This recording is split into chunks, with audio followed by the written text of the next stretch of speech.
Welcome to the Slop Temple. We pray this video helps. You start with the essentials. Make sure your device supports Assistive Touch and is updated.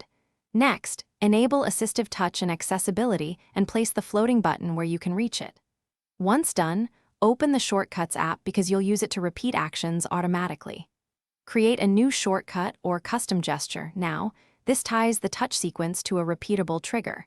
Do this before moving on, otherwise you'll redo setup later and waste time. Now you record the exact touch pattern as a custom gesture. Be deliberate and steady so timing matches the app behavior.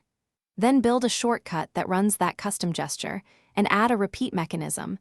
Either specify a loop count or chain repeat actions with weights.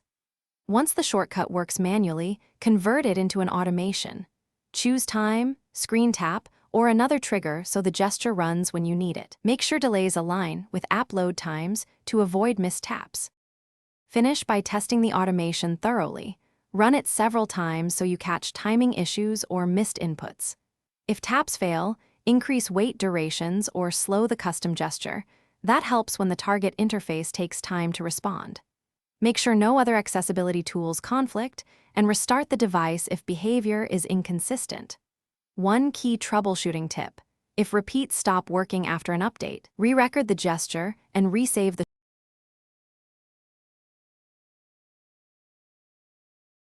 Thanks for watching. Consider subscribing if we helped you.